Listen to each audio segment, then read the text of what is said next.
and everything is working fine now, at least a couple of the checks that I ran through there. Come on, everybody, get back in the chat room. I'll give you a couple of minutes. We're in the middle of the birthday segment. I'll tell you something that really bummed me out. Here, I thought I had a really interesting little story about the time I ran into Peter Coyote and a group of people in Los Angeles at a restaurant, and I was distracted from telling the story. I couldn't. Byron's back, thankfully. Good. There we go. We can continue. Byron's here. Yeah, so this is going to be the second part of the show. Well, the first part was only about 15 minutes because we ran into some internet problems. We're good now, so let's just move forward. I'm going to need somebody other than Byron to show up in the chat room. So come on. I don't know that I can continue until I see at least Jen or April. I hate this. I hate when I have to, stop the show and then start it. There's April. All right, very good. At least now I feel like people are starting to find their way back into the show. All right, let's keep moving forward. We're doing birthdays. Buonam. They say it's their birthday. We talked about Jay Sebring, born on this day in 1933. Peter Coyote, the awesome voiceover actor, Peter Coyote. Also a real actor. Like, he's in real things, too. Born on this day in 1946, celebrating a birthday today. How about Charles Dance? Who's Charles Dance? Tywin Lannister. That's right. The mean, scary-ass old man from Game of Thrones. Tywin Lannister. Most powerful man in all the Seven Kingdoms. Tywin Lannister. Richest man in all the Seven Kingdoms. Born on this day in 1946, Charles Dance. Born on this day in 1954, David Lee Roth. No, that's not David Lee Roth. David Lee Roth. David Lee Roth. All right. Let's take a second to talk about David Lee Roth. David Lee Roth's an entertainer, man. That dude is just, into the bull. I don't know what he's doing now. He's old. How old is he? How old is David Lee Roth? Born on this day in 1954. So he's 50, 60, 70, 69. Is that what he is? I don't know. I can't do the math. I just had to reboot the show. My brain is swimming. David Lee Roth. Okay, so here, quick thoughts on David Lee Roth. I prefer Van Halen to Van Hagar. I do not have a problem with Sammy Hagar. See, this is that people stop it. Just because I prefer David Lee Roth doesn't mean, well, you hate Sammy Hagar. I don't hate Sammy Hagar. I love Sammy Hagar. Sammy Hagar's fun, man. I prefer David Lee Roth with Van Halen. That's all I'm saying. I like Van Halen. I like the Fair Warning. I like Diver Down. I like everything up until Women and Children First. I like everything up to 1984. And 1984 is great too. Don't have a problem. But see, that's when David Lee Roth left the band. And then, you got Sammy. And Sammy was fine, man. But it wasn't Dave. So I was angry. I will say this. In the early days of the Hagar switchover, I was upset. I didn't like it. I was like, this is damn puss rock. And then Dave went, I was angry at the direction that Sammy Hagar seemed to be taking Van Halen, which was, as it turns out, it was Eddie Van Halen's direction, which was, more synthesizers and all that, which we should have known from 1984. I mean, Eddie went to synthesizers on 1984. So, let's not blame Sammy because, why can't This Be Love is now suddenly a keyboard song. That was originally written as like a rocker. Anyway, what was my point? My point is this. I don't hate Sammy Hagar. Sammy Hagar's fine. Sammy Hagar's great. I've seen Van Halen with Sammy Hagar. It was awesome. But everybody was like, Van Halen's pussy now. And then Dave puts out an album, right? Van Halen's pussy now. And then Dave puts out an album where he's doing like old 1930s. I don't want no, but just a gigolo. He's doing like the most idiotic stuff. It was an ugly time to be a Van Halen fan. We didn't know who was the cool one. Well, I think history has proven out. Eddie was the cool one. Just always stick with Eddie and you'll be fine. And Dave and Sammy, interchangeable pieces. Happy birthday, David Lee Roth. I will say this. You're a top 5 frontman of all time. Frontman, rock and roll. I mean, frontman, obviously, Mick Jagger's number one. Just longevity and pure accomplishment. The greatest frontman in the history of rock and roll is, of course, Mick Jagger. Then we get into the next level. Then we start talking about your Freddie Mercury's, your Steven Tyler's, and yes, your David Lee Roth. Happy birthday, David Lee Roth. Born on this day in 1954. Born on this day in 1958, Tanya Tucker. Yeah, she'll kick you in the nuts and spit in your face, all while looking hot. Just a redneck hot chick, Tanya Tucker. She's all drunk, smells like cigarettes. You know, she's just but hot. That's who Tanya Tucker was. Tanya Tucker, born on this day in 1958. Born on this day in 1959, American actor Bradley Whitford. Bradley Whitford. I first noticed Bradley Whitford as Mike, the a-hole boyfriend in Adventures in Babysitting. Remember the movie Adventures in Babysitting? Elizabeth Shue is supposed to go out on a big date with Mike, her cool-ass boyfriend. But at the last minute, Mike cancels because Mike's sick. So she has to babysit. So she ends up babysitting that night. But throughout the course of her babysitting, she discovers that Mike isn't sick. He's just out on a date with some whore from the high school. And she confronts him. That was Bradley Whitford.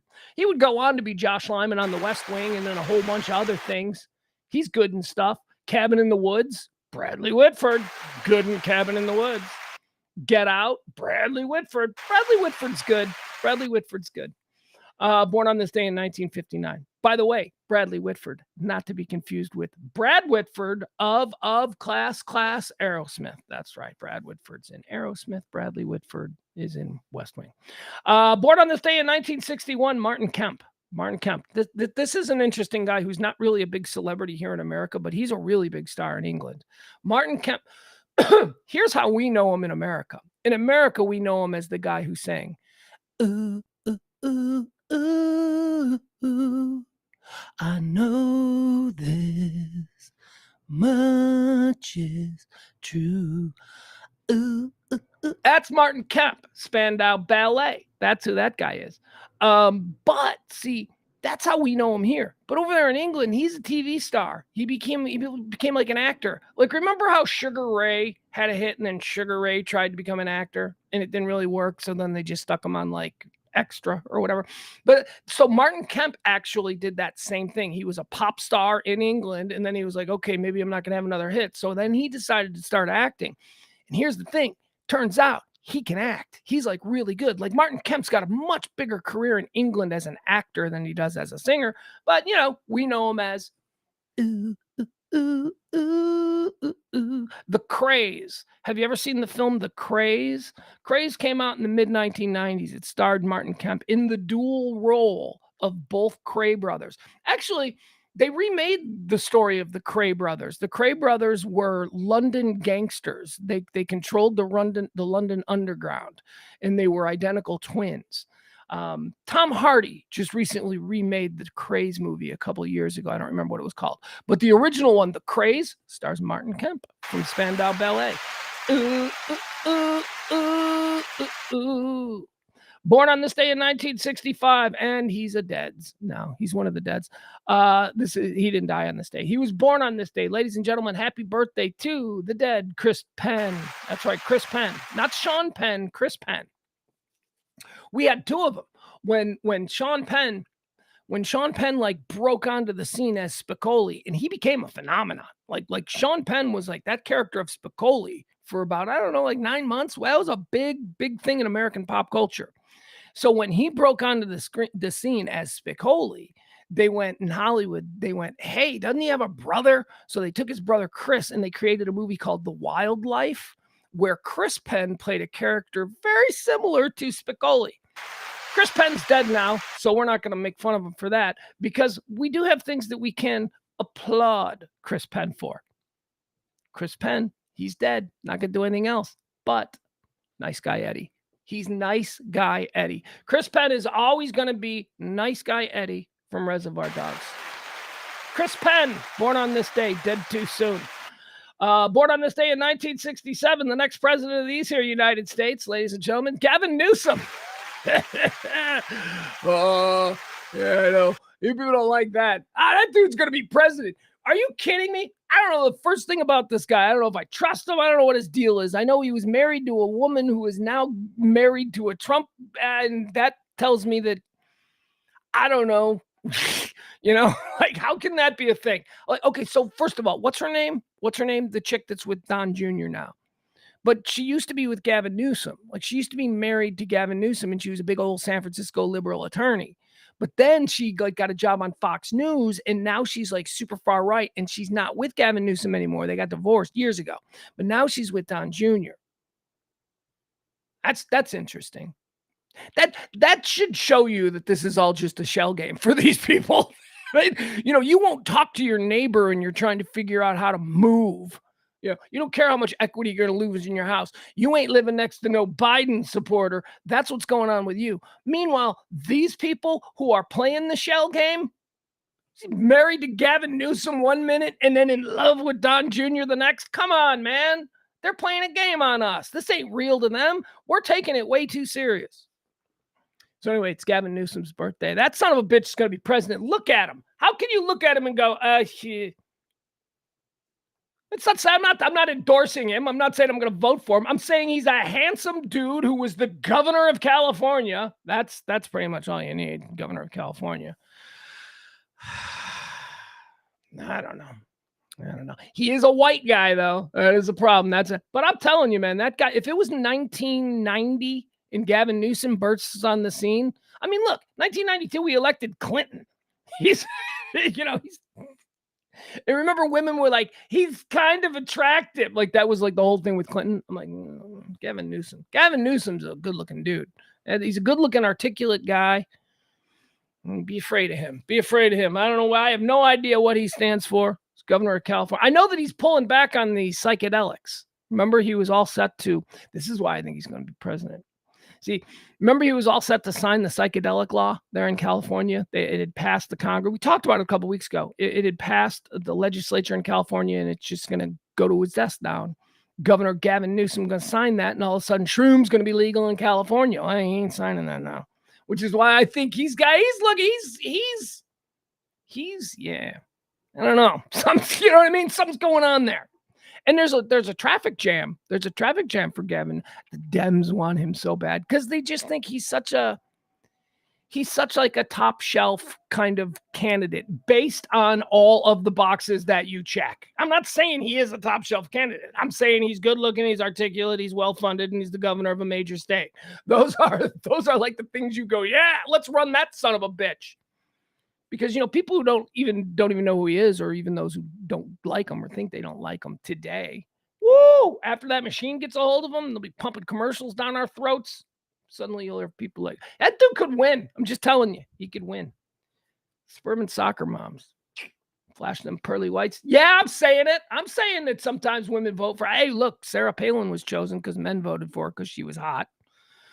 Anyway, happy birthday there, Gavin Newsom. He's going to be a president. I don't know if he's going to be president of this country. I don't know if this country is going to still be around, but he's young enough that he's going to be on the scene for a bunch of years. Born on this day in 1967, Gavin Newsom. Born on this day in 1969, happy birthday, Joelle Carter. Joelle Carter. I'm mentioning her because I love this chick. I love Joelle Carter. And I don't understand why Joelle Carter isn't a bigger star. I don't understand why Joelle Carter isn't a movie star. I don't understand. Look, I love Jessica Chastain, but why is it Jessica Chastain and not Joelle Carter? Who's Joelle Carter? Joelle Carter's done one thing. I've seen her in one thing. And it was a series that ran for like 10 years, and she was incredible in that one thing. Joelle Carter played Ava Crowder on Justified. Joelle, if you watch Justified, Is Ava, has she been in the new one? I don't remember. I watched the first season of the new Justified reboot, City of Damnation or whatever. I don't know. City Primeval. I think it's set in Detroit. I don't think Ava was in it. I don't know. Anyway, yeah, Joelle Carter. She played Ava Crowder. Man, that was a great, great character and an incredibly meaty role for an actress, and she just slayed it. She's an arch criminal. She's the victim of domestic abuse. She murdered her husband. She's white trash. She's in the meth game. She's not. She's also a good girl. Oh my God, was Joelle Carter good as Ava Crowder? Moving on. Happy birthday to you, Joelle Carter. Born on this day in 1969. Also born on this day in 1969, umbilical twins with Joelle Carter. I bet he tried to play grab ass. I bet he showed him his wang Brett Favre. Brett Favre. Remember when Brett Favre did that? Remember when the worst thing Brett Favre ever did was, show his wang to a New York Jets sideline reporter? Yeah. Long before he bilked millions of dollars out of needy people from the state of Mississippi. Yeah. I liked Brett Favre back when he was just pulling his dick out.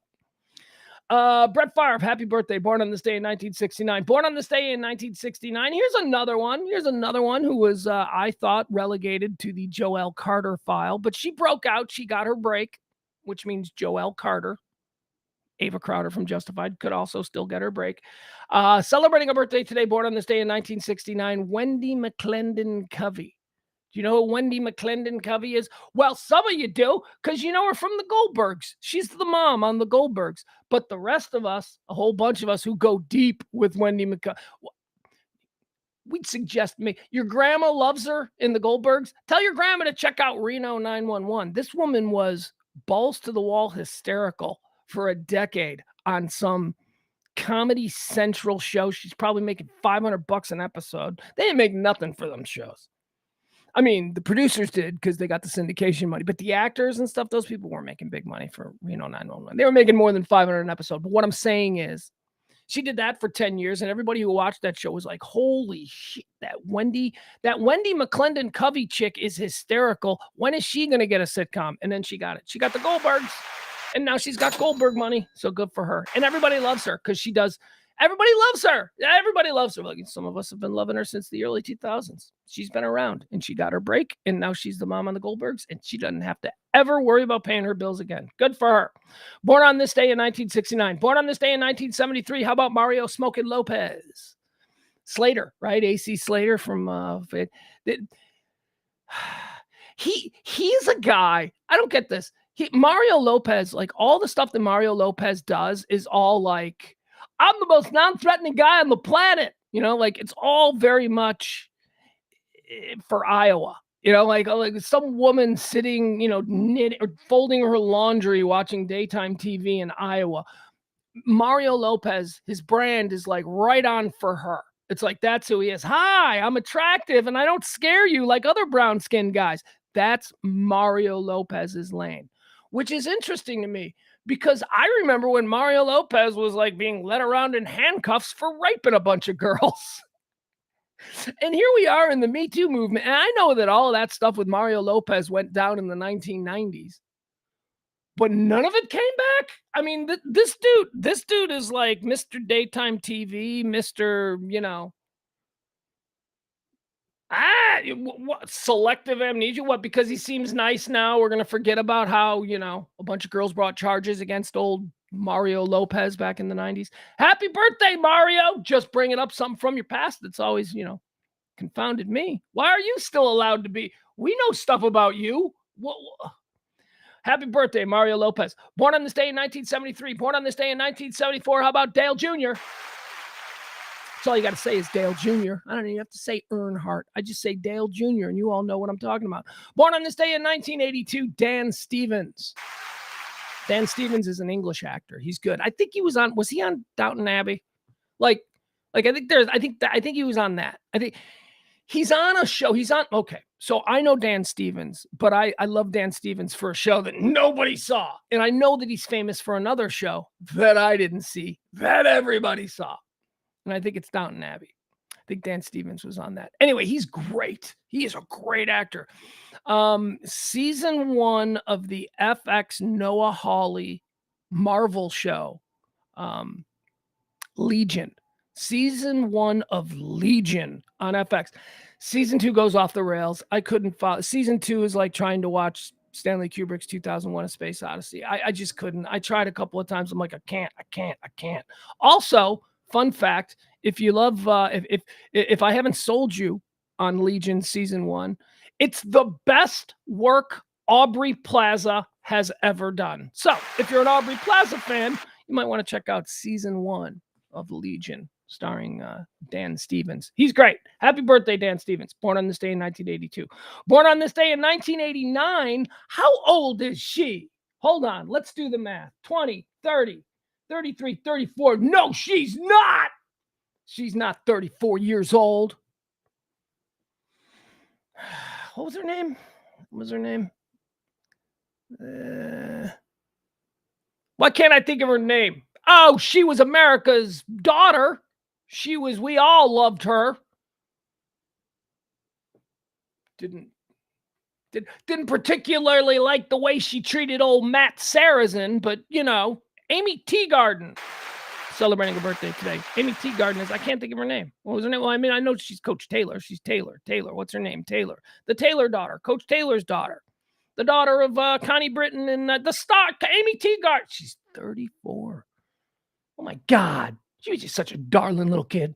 And then her and Matt Sarrazin, that little puppy love, that was like the nice romance Friday Night Lights we're talking about. Like there was a lot of whoring going around on Friday Night Lights. A lot of like hillbilly Texas back of a pickup truck, sex, nasty stuff. There was a lot of that going on in Friday Night Lights.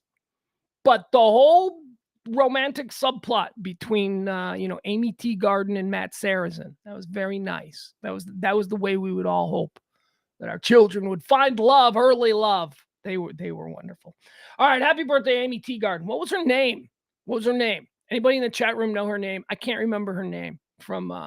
She was Taylor. Connie Taylor. No, that's Connie Britton. Vicky Taylor. Tammy Taylor. Tammy was the mom. Coach Taylor was the dad. And then they had a baby. They had a new baby like in the late seasons of Friday Night Lights. The Taylors had a new baby, and it was an ugly baby. And they kept showing the baby, and it's so distracting when you rewatch Friday Night Lights. I'm like, why did they cast such an ugly baby? That's an ugly baby. And the kid had a weird name too, like Olive. Anyway, I can't remember her name. We're moving on. I'm not going to spend any more time. If the chat room doesn't know the name, then the show is really not good. Seriously, somebody knows it. I'm not going to, that's it. Until somebody tells me the character that Amy Teagarden played, Julie. Thank you, April. There we go. I was going to stall out this whole show until one of you chat room people actually did the Google search and helped me. Julie Taylor. That's right. Julie Taylor and Matt Sarrazin. Thank you, Amy. I can always count on you. Adam showing up late to the party, claiming he didn't get notified. That's fine. Whatever. Just pull up your beanbag chair, sit down. I'm not going to play catch up for you, Adam. We've already talked about a whole bunch of stuff. Happy birthday. Born on this day in 1990, Geno Smith. Love Geno Smith. Geno Smith is another one of these. Geno Smith is a quarterback in the NFL. He plays for the Seattle Seahawks. Geno Smith years and years ago was thrust into the New York media spotlight and forced to be the quarterback of the New York Jets. Long before young Geno Smith really should have been given that kind of responsibility. He was basically turned into a piñata there in New York. Years ago, I hadn't heard his name in years. Didn't even know he was still in the NFL. Assumed he was playing in Canada, if that. Geno Smith gets an opportunity last year with Seattle because, Russ Wilson disappeared. Russ Wilson goes over to the Detroit. So now there's an opportunity. And guess what? Geno Smith balls out. Geno Smith, the long forgotten quarterback, the guy who was thrown on the scrap heap of documented NFL busts. Geno Smith is now balling out. And it doesn't look like Seattle has any intention of going and getting anybody new. Good for him. What a wonderful story. And again, I hate football experts. Here's what I hate about football experts.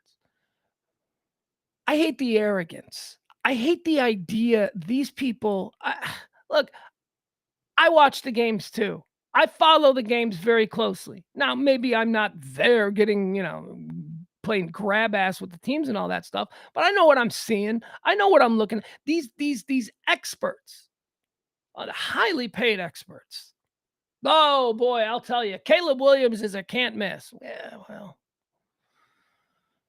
Drake May, I'll tell you, Drake May is 1-2 this year. These quarterbacks, they can't miss.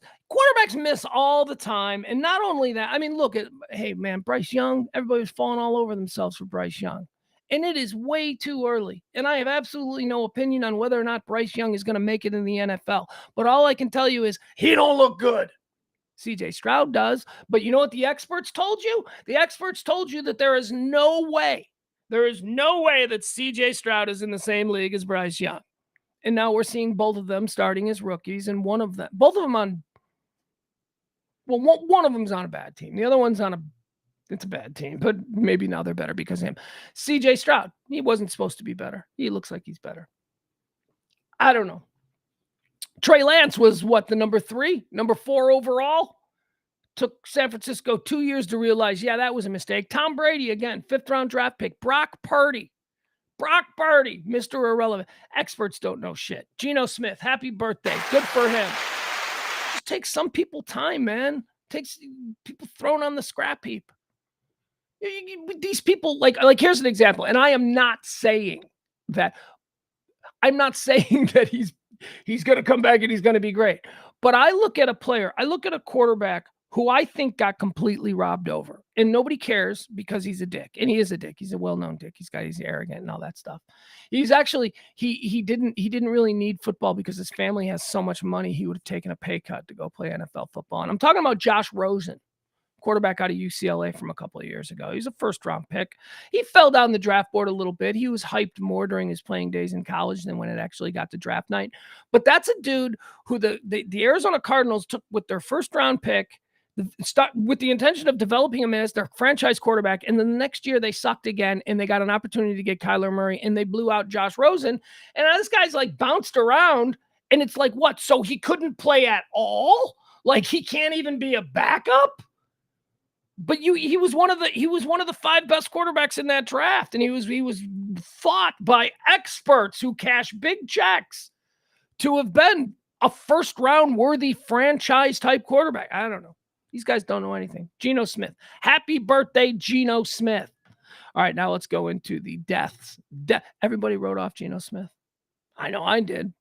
I don't know shit about nothing when it comes to this stuff. But I knew that Geno Smith bombed out in New York and hadn't been given a chance. And then he was. And guess what? Just took him a couple years. He is balling out. Josh Dobbs with the Cardinals. Josh Dobbs is a garbage quarterback, if you ask the experts. I don't know. Hi, Frank. Frank is saying, hi, Frank. Let's see here. All right, let's do some deads. These are the people who've died. These are the people who've died. Let's cover the deads. Dead on this day in 1913, Adolphus Busch. Let's put him in heaven. He is Budweiser beer guy, right? Wait a second. Bud Light? Does he not go to heaven? So shut up. Adolphus Busch goes to heaven. King of beers, you sons of bitches.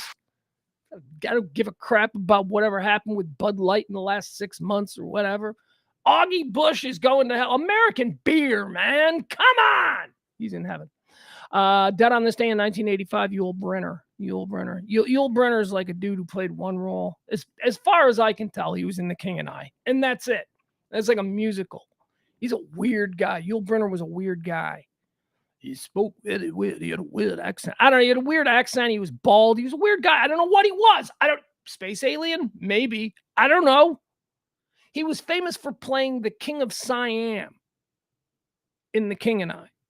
Now, Siam is in, I'm going to say it because it's like from the 1950s, because this is how they say it in the actual play.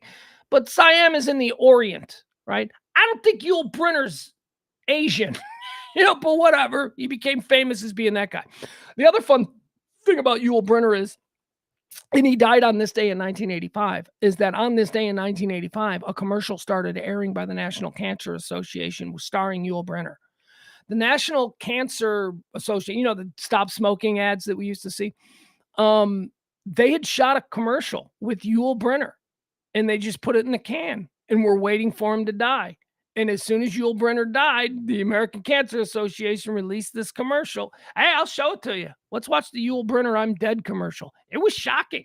I'm Yul Brynner, and I'm dead now. It's like, woo. Yeah, maybe you'll get to see his, hold on. There you go. All right, is this it?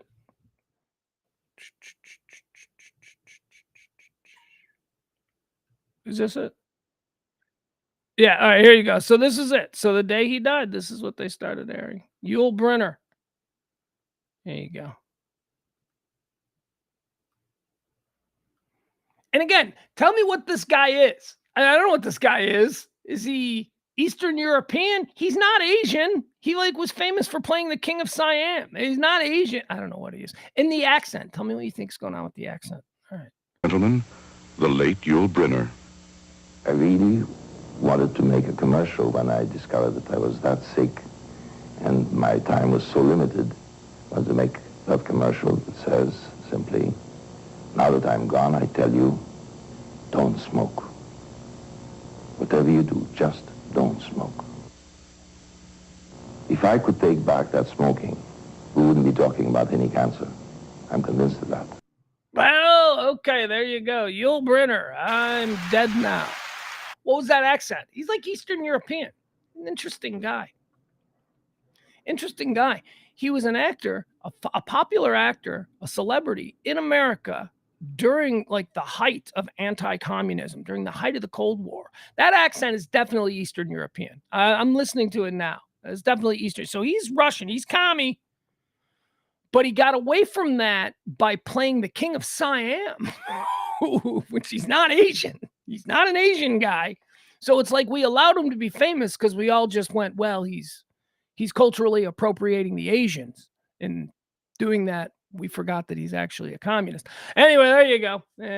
He died on this day. Where is he? He's in hell. He's in hell. He's a communist. Dead on this day also in 1985. This is a big day. Wow, 1985. Look at this. This is a big one.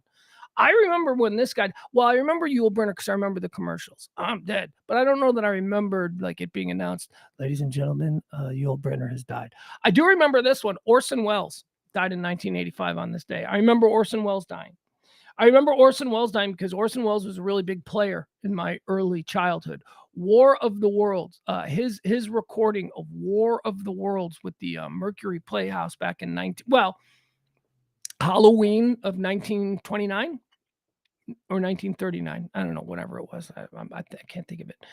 If you're unfamiliar of what that was, it was a young Orson Welles and this radio theater troupe. They created this story one Halloween night about an alien invasion of America. And they presented it as a breaking news story. Now, this was the first time anything like this had been done, and people listening across America didn't know it was a fake breaking news story. They thought aliens were really here, and it was a big deal. Anyway, I used to listen to recordings of that with my grandpa. My grandpa, he was a big fan of it. So I used to. That theater of the mind is the greatest example. As a kid, I was probably 5 years old the first time I heard Orson Welles' War of the Worlds.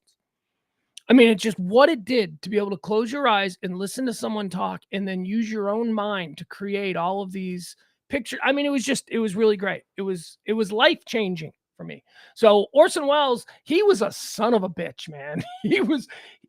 Orson Welles he peaked at 25. Everything after 25 for Orson Welles was just, you're going to do Citizen Kane again? The dude made Citizen Kane when he was 21 years old. the greatest film ever made. He was 21 years old. And it's like, okay. So, and then, those of us in the 80s, we remember him from his Paul Masson commercials. Paul Masson will sell the wine before it's time. Big old fat Orson Welles. He's in hell. He was a son of a bitch, but he was a great son of a bitch. Dead on this day in 1985, Orson Welles. Dead on this day in 1998, Marvin Gaye Sr. Here's a complicated one. Marvin Gaye Sr. killed Marvin Gaye. Yeah, you know Marvin Gaye. Marvin Gaye Sr. is his dad. He killed him, remember? Because Marvin Gaye was, I don't know enough of this story. All right, so here's what I'm going to do. Was it self-defense? Did he go to, I don't know. Here's what I do know as the father of a son. Having to kill your own son. We're doing purgatory on this one because I don't know. I'd have to go back and look at this. I mean, Marvin Gaye seemed to remember him having some kind of psychological break, or he was on drugs or something. And what an incredibly horrific. We're moving on. Marvin Gaye Sr. died on this day. He's in purgatory because I don't want to go there. Dead on this day in 2004, Ken Caminiti. He's in hell. American baseball player. Caminiti was all roided. Was he all roided up? I think he was. Dead on this day in 2004. Here's one going to heaven preemptively. Doesn't matter. Try and send him to hell. You can't keep him in hell. He'll break out because he's Christopher Reeve. He is Superman. Christopher Reeve died on this day in 2004. I loved Christopher Reeve, man. So Superman came out in 1977, so I was 7 years old. So he was like really the first. I loved Superman, and Superman was my thing. And when it became a movie that you could go to the movies and see, and there was this guy, and then this guy would do talk shows, like Christopher Reeve. Like Christopher Reeve became a big deal to me when I was really little. He was super cool. Then there was like Christopher Reeve, the second act, which is Christopher Reeve doing all of these films. He did a bunch of art house films in the early 80s. Like he didn't capitalize on the action hero thing because there really wasn't. The action hero genre didn't pick up until the 1980s with sequels and all of that. So that wasn't really a thought. So Christopher Reeve's career, he wanted to make sure that people didn't typecast him as a dude who wore a cape and, dressed in tights. So he started doing a whole bunch of like really serious, like, drama kind of stuff. And it kind of lost me. Then he got paralyzed. And then the whole country was like, oh, isn't that sad because he's paralyzed and he's Superman. And that was crushing to me. Then he died. He's in heaven. You telling me Christopher Reeve ain't in heaven? We're putting Christopher Reeve in heaven. He was awesome, man. He was so awesome. He made a really good movie, Street, what's it called? Street something. It was Christopher Reeve and I think Kathy Baker, but most importantly, it was Morgan Freeman's first film. Like Morgan Freeman played a character called Fast Black, and Morgan Freeman played a pimp. And Morgan Freeman was like this brutal street pimp named Fast Black. And Christopher Reeve was a reporter doing a story on street people. That was just a good movie. Can't remember. Street Smarts, Streetwise, something like that. I don't know what it is. Anyway, Christopher Reeve, happy birthday, or not happy birthday, happy death day. You are absolutely in heaven. Dead on this day in 2012, how about Alex Karras? Alex, he was George. Remember from Webster? George, remember little Webster would be like, George. Alex Karras played for the Detroit Lions. He was a pro football player. He then starred on the TV show Webster in the 1980s as George, the adoptive father of Lil Webster. He was suspended from the NFL. Who else was it? Jim Taylor? Was it Jim Taylor? Roger Hornet? Was it Roger Hornet? I don't know who it was. Whatever. Alex Karras was run out of the NFL in the 1970s for gambling. I think he got back in. Anyway, bigger than life character. Dude played his entire career for the Detroit Lions. Think about this. Dude played his career for the Detroit Lions and was still famous enough that 10 years, 15 years after retiring, ABC was like, let's put him in a TV show. A Detroit Lion. Alex Karras. He's a good player. Alex Karras, born on this or dead on this day in 2012. Let's put him in heaven. He was nice to Webster, so let's put him in heaven. Okay, dead on this day in 2013, we take our cap off and we salute.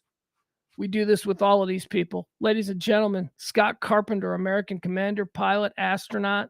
Scott Carpenter, Mercury, right stuff. Scott Carpenter, dead on this day in 2013. To the heavens, my friend. He's absolutely in heaven. All right, there you go. That's going to do it. Those are all the prerequisites that we have for today's show. We've gone through the erstwhile on this day. We've gone through the previously on this day, the events that have shaped this day. We've gone through the birthdays. Now it's time for us to get into things that, move this show. Let's run through all the hot topics, current events, the trends, the headlines, all the things that people are talking about. I'm going to remind you, please tip the show if you can. Nobody's tipped the show since last week. That's okay, because you got us to where we needed to be last week, but we need to start building that up. So if you do support this kind of talk radio, non-divisive, non-political, drop a little something. Treat me like I'm your bartender. Treat me like I'm your barista. Treat me like whatever I am. A little something in the Cash App and the Venmo. That'll go a long way. I'll leave that up. Thank you, folks. All right. First and foremost, let's talk about Israel. Hey, I got an assignment for my chat room people. I need some chat room producers. I can't do it because I'm streaming here. But there was a story that was developing just before I signed on now. So it's been about an hour. There was a story that was developing coming out of Chicago. Some dude was trying to scale the outside of the Israeli consulate in Chicago. I was watching a live stream of it, but I can't find it now. So if anybody in the chat room has any update on that, like basically, did he fall? Is he still climbing? What's the whole point of choosing the Israeli consulate? Anyway, if you can find that, update me in the chat room. I'll check back because I am interested in that story. Israel is the big story of the day. Israel's at war. Israel is pounding by air and by sea Gaza, there in the Gaza Strip. This comes after Hamas a few days back, an unprecedented attack against the Israeli people. They came by air, they came by sea, they came by land, they came with full force, thousands. At first it was 1,000, now they're saying thousands. I don't know what that means. It was coordinated, it was planned, and it was effective. And they took a whole bunch of hostages after attacking the kibbutzes that were located right nearest. See, they shelled with rockets some of the farther settlements, encampments, and kibbutzes. They shelled those with rockets, but they actually hopped over the walls. You saw them flying in those hydroplanes. They flew in hydroplanes, and then they went through in pickup trucks. They ran the gate. Apparently, there's only a couple of entrances and exits in and out of Gaza. They ran that. And then they just, they took a whole bunch of hostages at the kibbutzes that are near the Gaza, and then they dragged them back inside Gaza, and now they're being used as human shields. Thousands and thousands of people. It depends on who you ask. I don't know. I heard somebody say there's 100 Israeli hostages, and then I heard somebody in the next breath go, there's 750 missing alone from the music festival. Remember the music festival that was happening right outside Gaza City? Let's see here. Well, Frank, I can't click on something. Just tell me, did he fall? What? All right, he was arrested. Thank you, Frank. Frank is bringing me up to speed on that guy in Chicago who's trying to climb the Israeli consulate. Thank you, Peter. Peter's looking into it too. Taken into custody already. He was a scaler. Yeah, April says he was arrested. All right. Thank you. All right. What else? What else about Israel? I mean, we're waiting on the ground incursion, and they're probably just gonna pound it by air for a little while, tenderize that meat. And then I have a very real expectation that the Israeli military is going to go into Gaza and they're going to do some stuff. They're going to show terrorists what happens when you take the muzzle off. Somebody, I think it was Barney in the chat room yesterday, said that they've been America's pit bull for years and we need to take the muzzle off. It feels like we took the muzzle off. It feels like we're not making any attempt to put the muzzle on.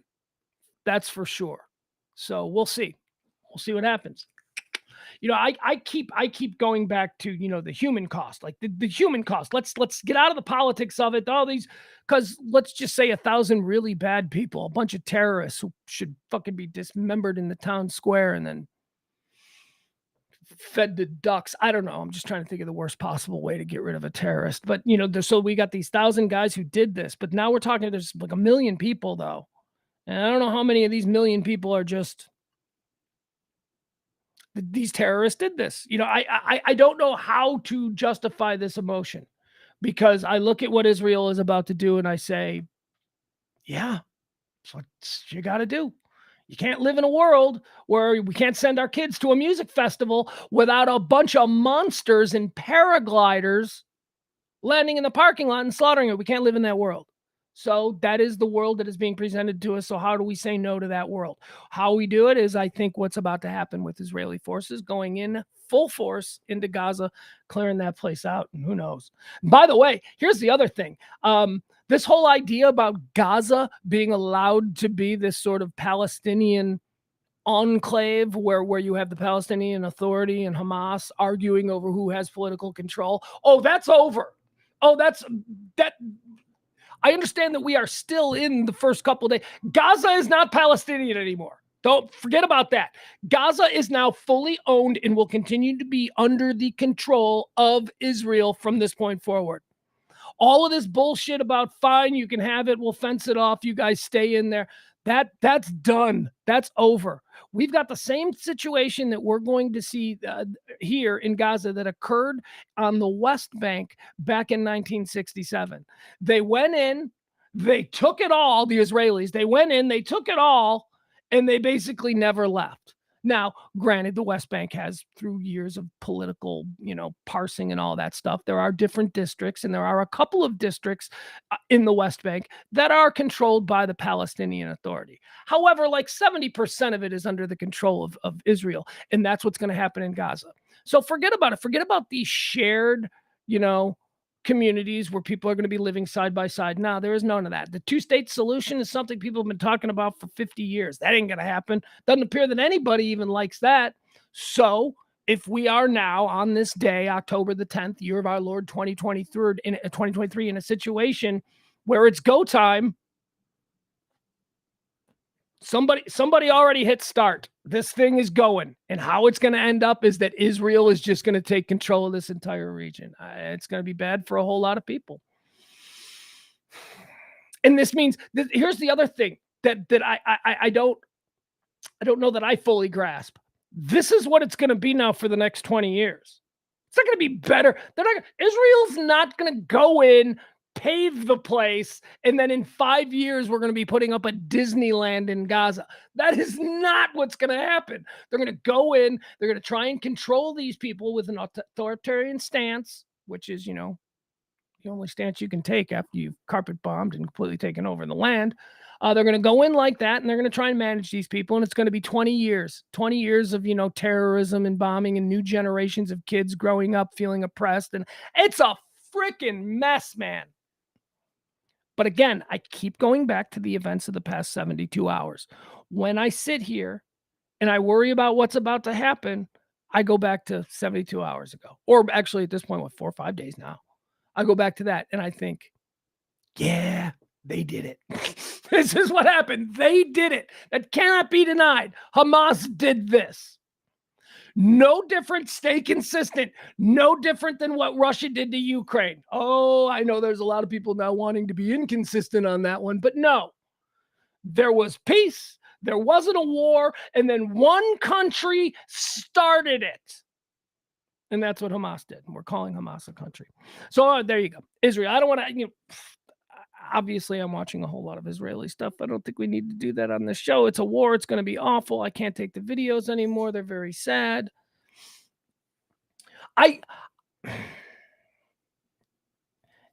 There's a lot of really ugly things that are coming out of this. I don't know what to tell you. There isn't a whole lot of information, a whole lot of speculation.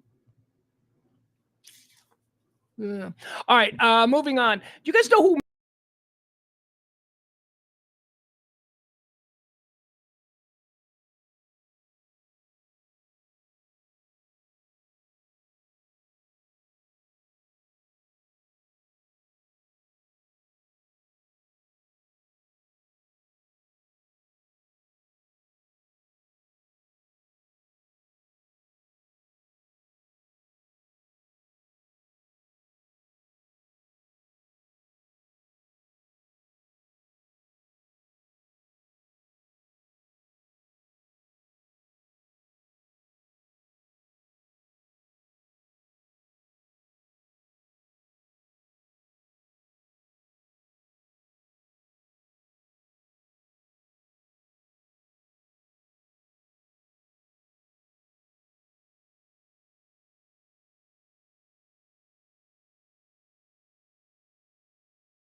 All right. I need you guys in the chat room to tell me if I'm back. Tell me if you can hear me. We're having some internet issues here. We've been having them all day.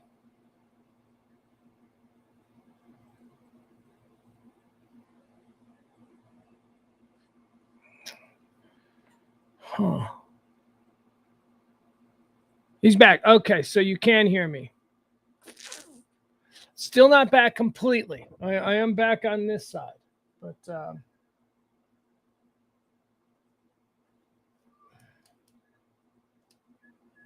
hold on. Sorry, we're having these problems today. We don't have them all that much, but they do happen occasionally. Today we've got really sketchy ass internet.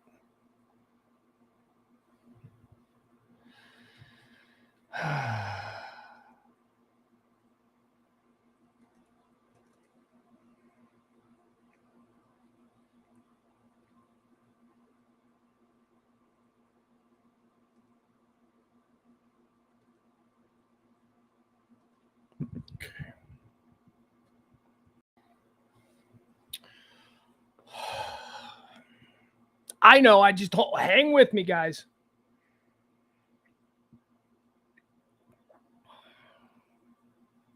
For some reason, the internet went out, but it only went out on like a couple of things. And now it's back up on the important things, the primary computer that we use to stream this show on. But it's not the computer that I work off of, that I use for notes and all that stuff. This one is not connecting to the internet. So I'm kind of hamstrung here. I do have another computer though. I got a computer that I've been meaning to send back to Ed that I misplaced and lost. Supposed to send Ed from Radio Misfits. He's got a computer that I need to send back to him in like months, like 6 months. I was supposed to send it back and I keep forgetting. And it's just sitting in this box right here. I guess I could maybe use that one if I had to. But I shouldn't have to. There's no reason why this isn't working. Okay. Just give me one more second here, guys. One more second. I see Barney's here. I see we got Cam here. We got Cameron. I'm sorry. I called him Cam. Maybe I feel I'm a little more familiar with Cam than I am. Cameron. I don't know if a lot of people don't like the shortened, familiar, Nickish versions of their names. Nickish as in nickname. All right, here we go. Let's see if this will connect now. Come on, connect, baby. Connect. Come on, connect. Come on. There we go. Waka chicka. All right, looks like we're back up, which is good.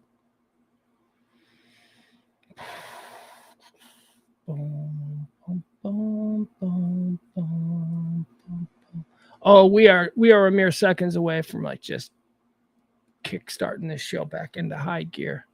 I promise you. Because I've got something I want to talk about here. A person that is it not? There we go. Now we're cooking with gas, as the kids say.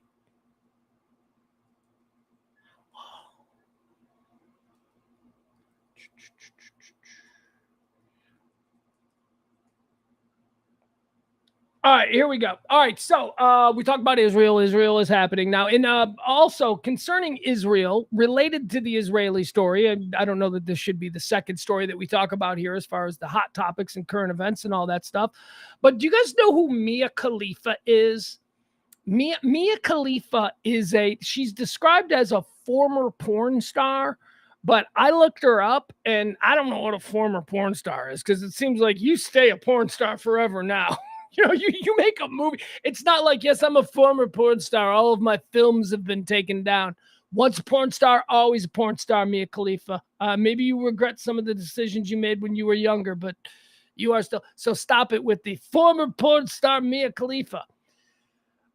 I don't know. Like there are thousands of porn stars. We used to play this game where you'd go on to like a one of those porn sites and you just like randomly like create my point is this: there are thousands and thousands of women who have done porn. So, in order to become a name, you got to be like a really big porn star. And I don't know, like who's the biggest, like Riley Reid, right? That's, I don't know, I'm an old guy. Maybe that's, to me, that's like the last big name that I remember being. Who's the biggest porn star in the world? I'm like, okay, Riley Reid. Maybe that's changed. Maybe that's changed in the 10 years since, But Mia Khalifa is a name. I don't know a lot of these people, right? I don't know a lot of these names, but I do know the name Mia Khalifa because apparently she's not just like a porn star, but she's also like really smart. Like that's sort of been her thing, that she's like kind of intellectual and she reads stuff, and she's not like, hey, I'm just a porn star. And she's like got kind of a thing, and she's become a bit of an influencer. I don't know. I'm learning all this stuff on the fly because Mia Khalifa is being taken to task. Now, you may have guessed, with a name like Mia Khalifa, she's not a white girl. Mia Khalifa is Lebanese. She is a Lebanese porn star, former porn star. And we're going to show you what she did. So she's Lebanese. So she's got some hot takes on Israel, obviously, being Lebanese. Oh my God, hold on, now I lost this page. You guys, I do apologize. So she put out a video where she's giving her hot takes on the whole Israeli Hamas thing, and she's getting some blowback. So let's look at what she said.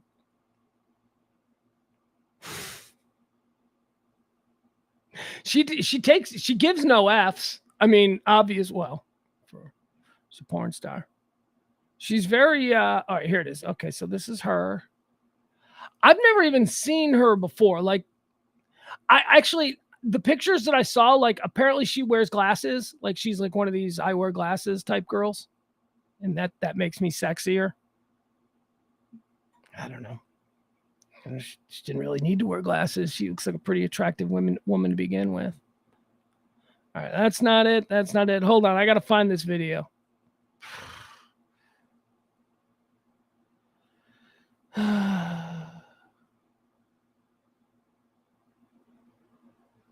Just give me a second. I got to scroll. We're having some internet problems. That's it. Blame it on everything. All right, here we go. Here she is.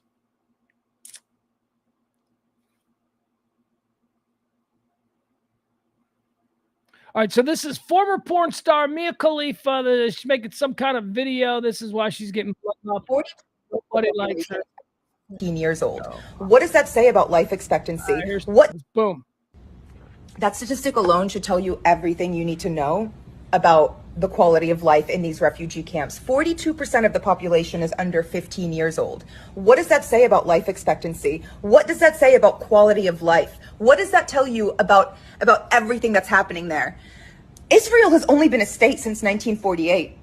Palestine is thousands of years old. It is one of the oldest sites in history. It's one of the oldest groups of people in history, and we are watching the genocide of them happen before our eyes. All right, well, there you go. That's what Mia Khalifa said, and now the whole world is angry at former porn star Mia Khalifa. Here's the story. She said more than that, though. She said way more than that, and she has said more than that. Mia Khalifa is getting canceled is the headline that screams from Newsweek.com. Mia Khalifa has lost contracts over social media posts in which she supported Palestinian freedom fighters, as she calls them. They're terrorists. Those people that we saw that did what they did over the past 4 days, they're not freedom fighters. There may be an argument that there is a fight for freedom going on among the Palestinian people, but that wasn't it. Those were not freedom fighters. Freedom fighters do not slaughter people in their beds. Freedom fighters do not kidnap children. Freedom fighters do not go into a music festival and just start raping and murdering girls, raver girls. So stop it with the freedom fighters. Mia Khalifa has lost contracts over social media posts in which she supported Palestinian freedom fighters, as she calls them, amid the most recent outbreaks of violence between Palestinian militant groups, between the Palestinian militant group Hamas and Israel. And then it goes on to tell us the whole story of everything that we know. we don't need to know. Amid news of the conflict, former adult film star Khalifa, who has long been a vocal supporter of Palestinians, shared a post on X, formerly Twitter, in which she addressed the footage that was coming out of the region. Here's what she said. Can someone please tell the freedom fighters in Palestine to flip their phones and film horizontal? She wrote on the platform on Saturday. Just a little lighthearted.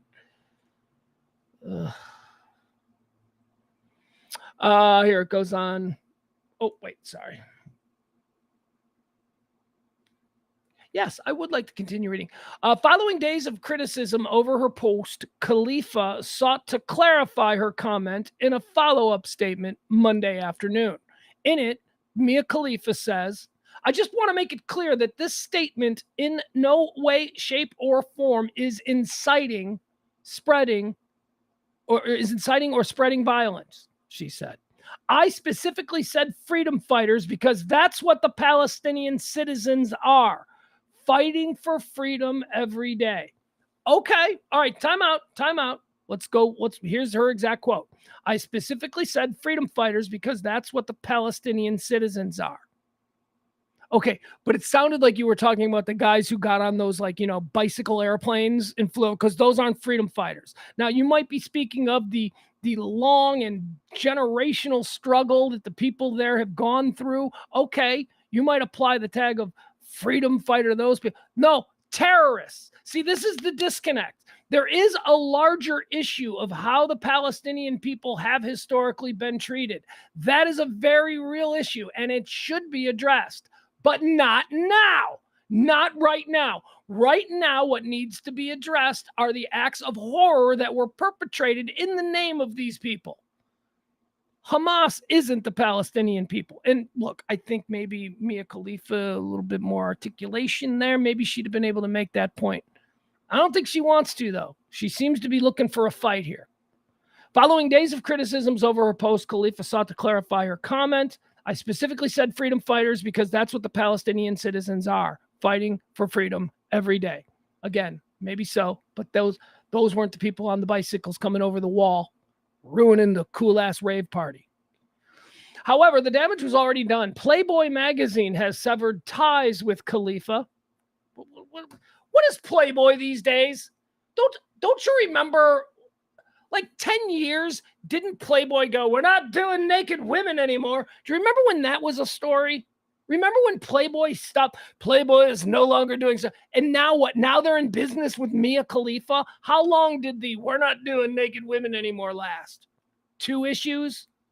Now they're in business with Mia, or forgive me, they're no longer in business with this former porn star, but they were. It says here, Playboy announced the end of its relationship with Khalifa. Playboy says, we are writing today to let you know of our decision to terminate Playboy's relationship with Mia Khalifa, including deleting Mia's Playboy channel on our creator platform. Over the past few days, Mia has made disgusting and reprehensible comments celebrating Hamas attacks on Israel and the murder of innocent men, women, and children. At Playboy, we encourage free expression and constructive political debate, but we have a zero-tolerance policy for hate speech. We expect Mia to understand her words and actions have consequences. All right, so there you have it. There was the other, the Lebanese-born Khalifa's original message on Saturday also led to her public firing from her role as advisor at Red Light Holland, which produces and distributes magic mushrooms. So she's losing weed deals too.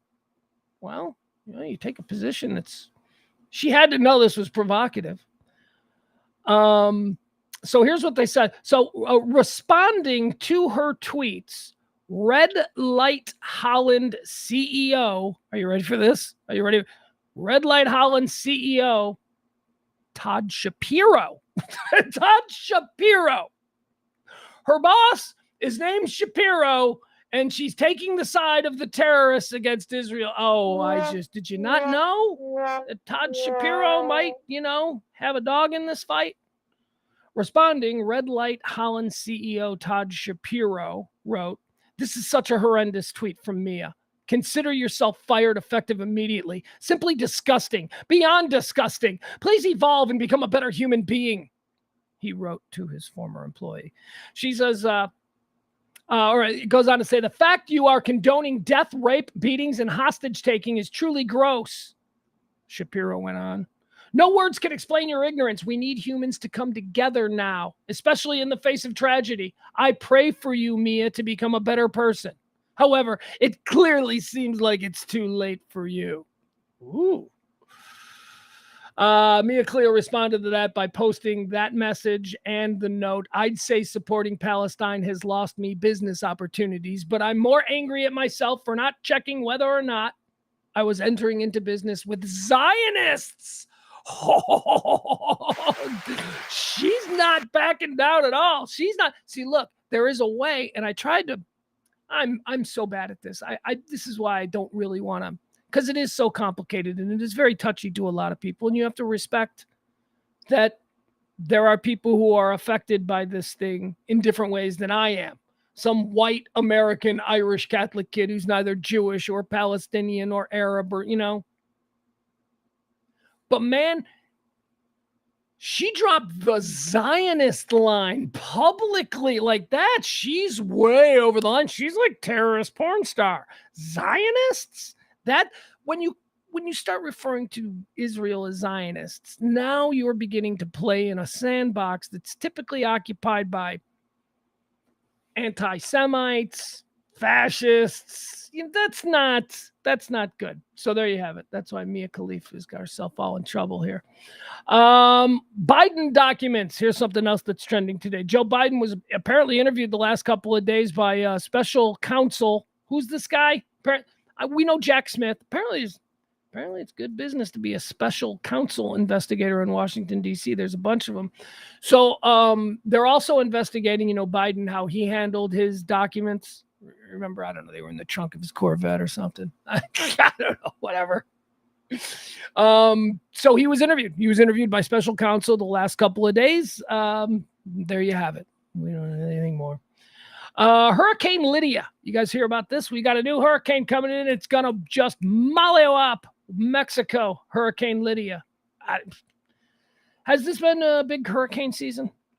It seems like they've been hyping it as a big hurricane season, but it doesn't seem like we've had all that horror. Hurricane Lydia takes aim at Mexico's Puerto Vallarta. Pretty names. Everything in Mexico is named pretty. Hurricane Lydia took aim at Mexico's Pacific Coast resort of Puerto Vallarta.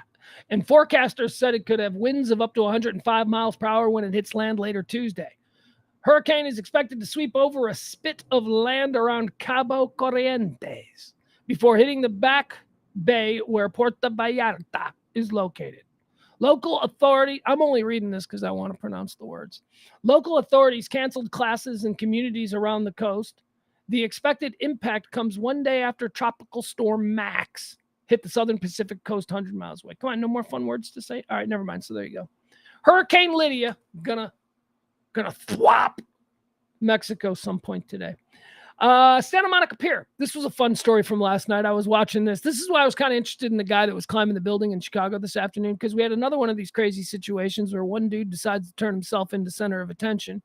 And some guy got on the Santa Monica Pier. You ever been to Santa Monica Pier? We see it. Movies, TV shows, everything. Whenever they show California beach life, and then they show that pier, and there's a big Ferris wheel on the pier. Well, there's not like a million piers with Ferris wheels. That's Santa Monica Pier that you're seeing. Santa Monica Pier. It's a big tourist attraction. I've been there. If I'm being honest with you, it's a little sketchy. It's kind of funky. It's not really nice. Look, not for nothing, but I come from Chicago where we got a thing called Navy Pier. Let me tell you something. That's a pier. That I don't know what they're doing with the Santa Monica Pier. It's like a bunch of bums. It's like Santa Monica Pier was very sketchy, very shady. Navy Pier in Chicago, that's like a mall. That's like a gorgeous-ass showcase mall. Santa Monica Pier, you could probably fit like 10 Santa Monica Piers on one Navy Pier. I don't know. Anyway, Santa Monica Pier, very famous. Last night, some dude got on the Ferris wheel at the Santa Monica Pier, and he had a backpack, and he was clutching the backpack, and he claimed it was a bomb, and he was going to blow up the Ferris wheel. Do you guys remember the movie 1941? Remember in the movie because this is what I imagine. The movie 1941. It was about John Belushi was a fighter pilot protecting the California coast from what was perceived to be a Japanese invasion after Pearl Harbor. And it was about how crazy Southern California was in the days where they thought they were going to be invaded next. And there was some, I don't know who it was, but one of the characters in the show, they were on the Santa Monica Pier wheel. What is it called? Ferris wheel. Jesus, getting old. So in 1941, their character was up there in the Ferris wheel, and they were with somebody with a dummy. I don't know. I need to watch 1941 again. I don't remember. I just remember a ventriloquist dummy in the Ferris wheel, and then the Ferris wheel. I think John Belushi in his plane accidentally fired at the Ferris wheel, and the Ferris wheel came off the rails, and it just started rolling. That didn't happen last night, but it almost did. Man claiming to have a suicide bomb on Santa Monica Pier Ferris wheel is yanked down by cops after he sparked an evacuation and left families with kids stranded in midair. Holy cow! So here, we got a picture of this. I'll show you pictures. Why not?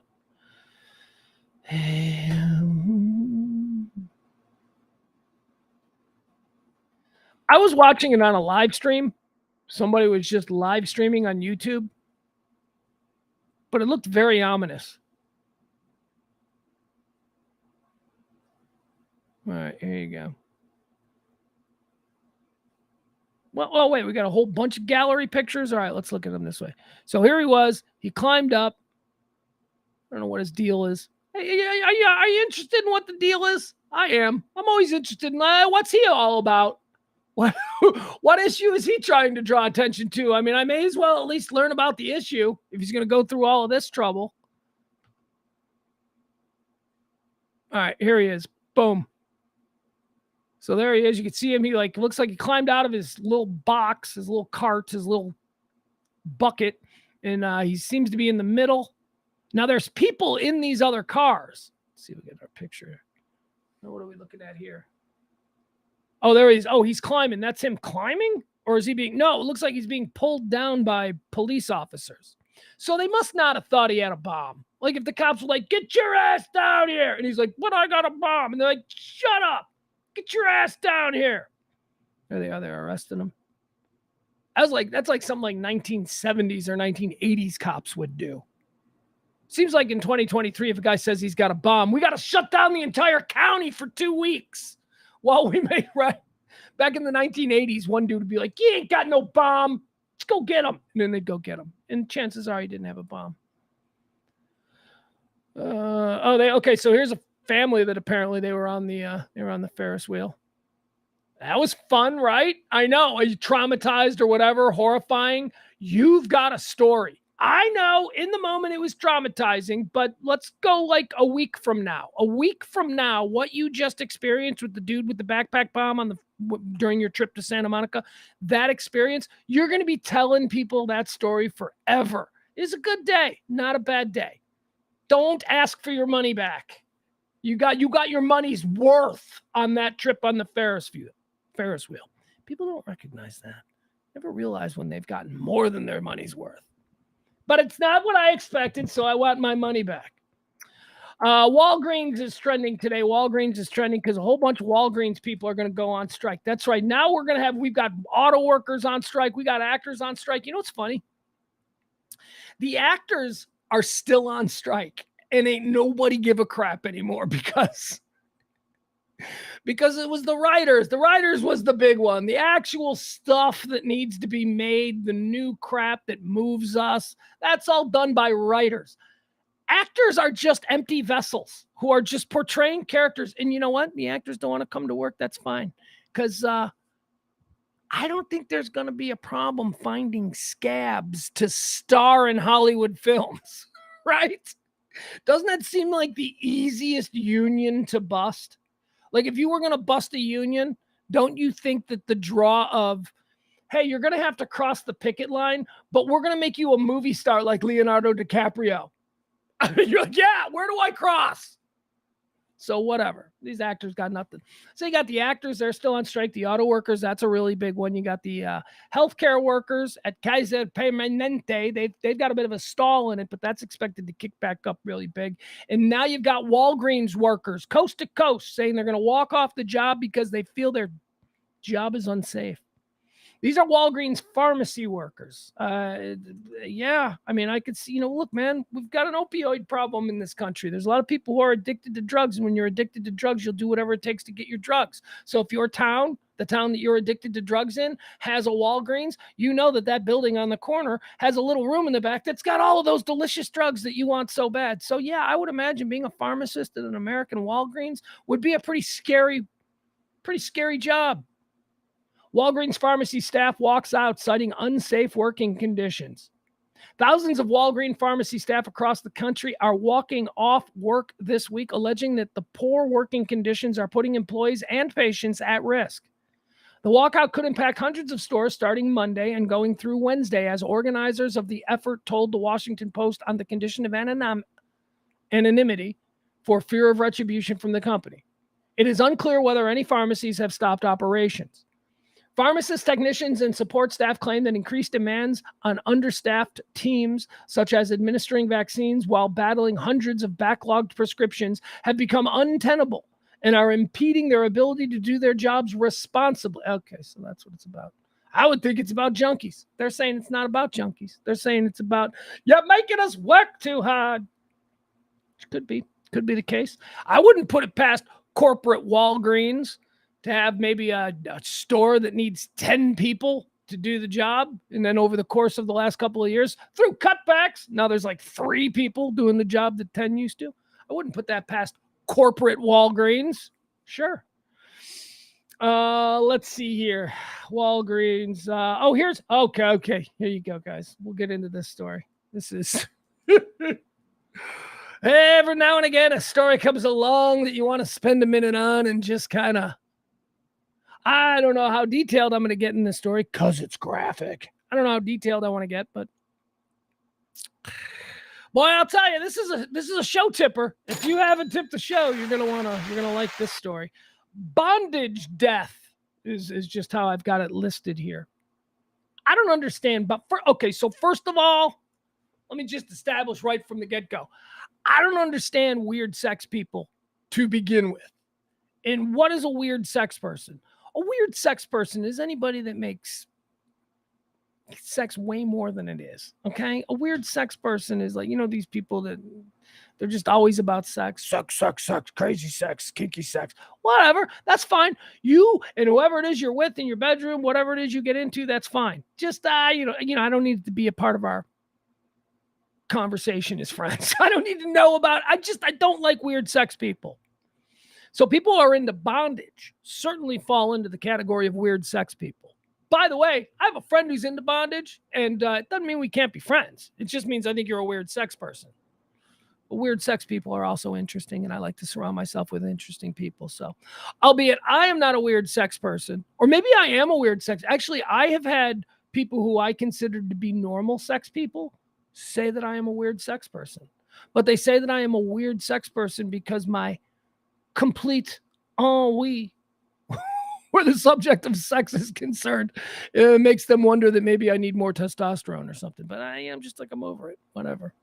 Sex is fun. You want to have sex? We'll go have sex. I'm attracted to you. We'll have sex. But I'm not this guy that like leads, I'm not led around by my dick. Everything is about, gotta get it. I don't need it.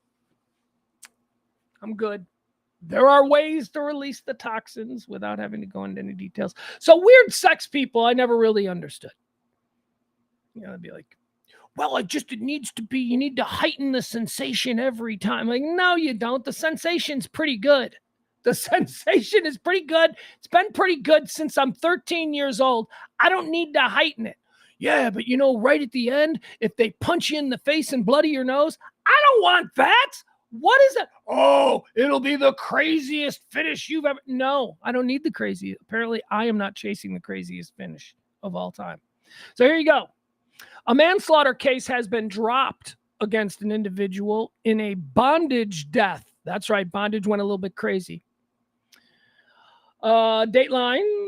October, Florida. This is, of course, Florida. Prosecutors concluded that a manslaughter case was not suitable to be pursued against the defendant charged with beating to death another man during a drug-fueled bondage session in a garage apartment littered with sex toys, and in which the victim was found bound and gagged, wearing a black leather mask and other fetish garb. Okay. We set the scene for you. Funky ash garage apartment, right? Sex toys everywhere. It's a complete, it's a dungeon scene. It is Pulp Fiction, bring out the gimp. That is what we're describing here.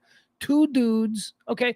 And not just like two gay dudes is normal. Two normal gay, that's normal. Two weird sex gay dudes. Like they are gay. They're not into weird sex because they're gay. I'm trying to say they happen to be gay. They happen to be gay and they're into weird sex.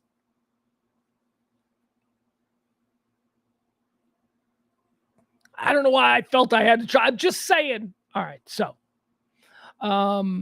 So the victim is wearing a mask. The victim was found bound and gagged. The dead guy is bound and gagged, wearing a black leather mask and other fetish garb.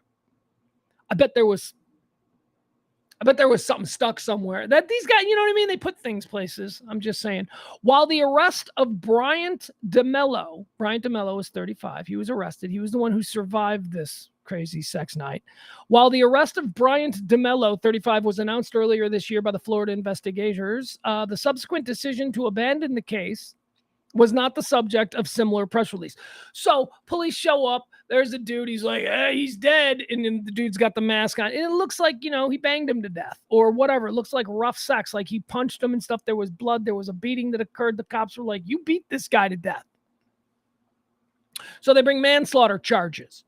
So now they suddenly drop the manslaughter charges. Why have they dropped the manslaughter charges? Well, because they kind of got the full story. And the prosecutor was like, yeah, I'd have killed him too.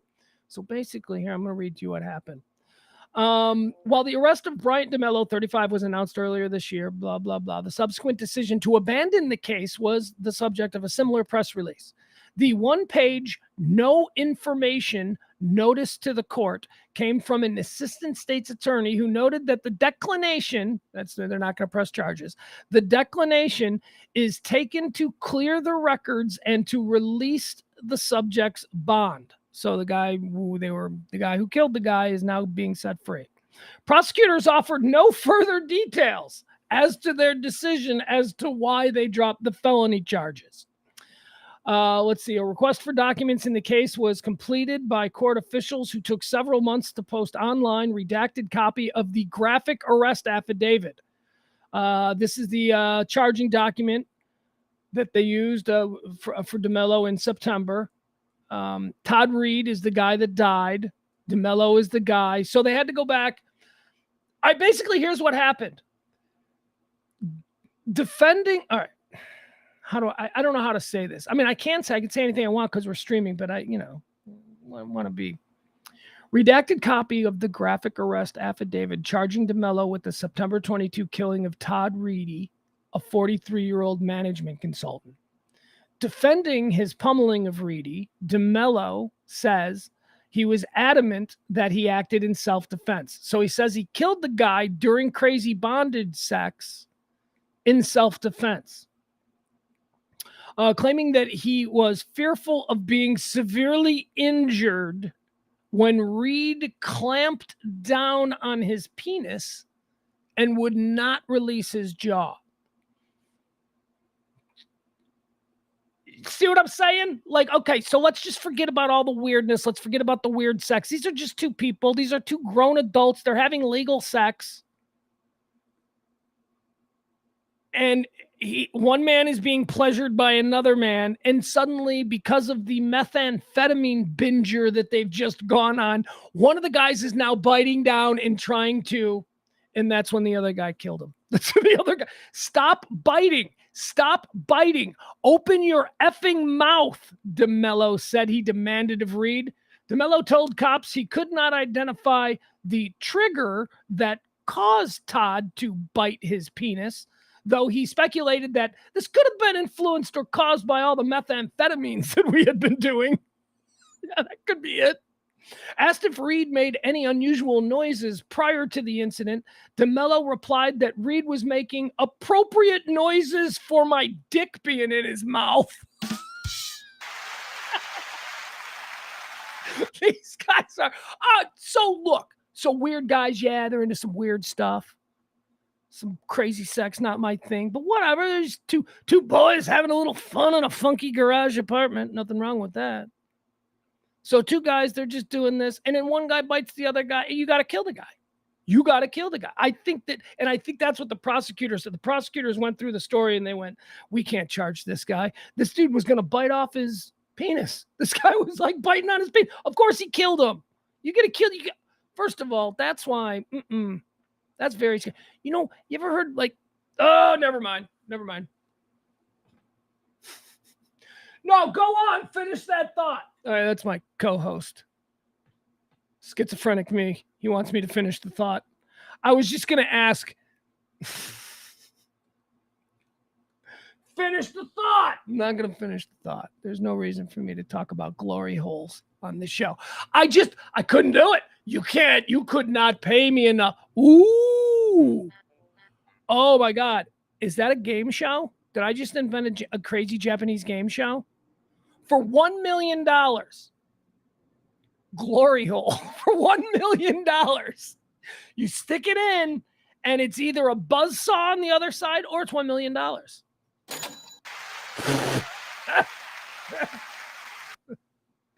Japanese game show. I like Japanese game shows. All right, there you go. Bondage death. How about this one? Steve Garvey. For you, any of you old head baseball folk out there, Steve Garvey. Steve Garvey was the guy, boy. Steve Garvey, Los Angeles Dodgers first baseman, Popeye arms. He had big, giant arms. Steve Garvey is running for United States Senator from the great state of California. Steve Garvey going to run. Steve Garvey, why didn't Steve Garvey do this 30 years ago? Like when he retired from baseball. Steve Garvey's like 80 now. He's going to run for guy. He could have won. Like Steve Garvey, if Steve Garvey had retired from the Dodgers at 40 and ran for senator, he'd probably have been. He was super popular. He was like, oh my God. And here's a fun fact about those Dodgers teams, the Tommy Lasorda Dodger teams. They all hated Steve Garvey. Everybody on that team hated Steve Garvey. Yeager hated Steve Garvey. Ron Say hated Steve Garvey. They all hated Steve Garvey. Why did they hate him? Because Steve Garvey was like a weird, like bland, Mr. Perfect, Mr. Goody Two Shoes, always said exactly what was needed to be like on camera, you know, with the smile and all. They all thought Steve Garvey was a bullshit artist. They didn't like him. He was also square. Like if you were a Los Angeles Dodger in the 1970s, you partied pretty hard. That's a pretty good time to be a 20-something-year-old wealthy Los Angeles Dodger running around Hollywood. Got heft throwing Playboy party. I mean, it was a pretty good time. Garvey wasn't that. Garvey was like a completely straight-laced guy. And everybody else resented him. They all resented him because they felt like he was. You know who else was like that years later? Not so many years later, but Gary Carter. Gary Carter was like that in New York with the New York Mets. The Mets hated Gary Carter because Gary Carter, again, was like this like super straight-laced, fellas, let's all come together and pray on it. You know, one of those. There's a lot of other players that rubs the wrong way. Steve Garvey is running for senator from the state of California. He's like 80. I don't know why he didn't do it 20 years ago. We probably could have had President Garvey by now if that dude had actually jumped at politics when he had the time. All right, here's an interesting story. Any of you country music fans out there, you country music buddies out there, you know about this big war that's going on between Maren Morris and Oliver Anthony. Look at us. We haven't talked about Oliver Anthony in a number of days. Oliver Anthony, boy, there was a couple of weeks there where he was the biggest star in the world. Oliver Anthony. Is he still famous? He is. He's still famous. We're talking about him here. Maren Morris, of course, the country. Maren Morris is a well-known lefty liberal country singer. Maren Morris and Oliver Anthony are in a fight. There's like this big thing going on online because Maren Morris, I hope nobody ruins this story. Look, I'm telling a story here. I hope nobody in the chat room ruins it, and I'll let you know what I mean by that at the end of it. So Maren Morris and Oliver Anthony are in a big fight because Maren Morris apparently told the New York Times in an interview that she is concerned by Oliver Anthony's influence on country music, and she finds his music to be troubling.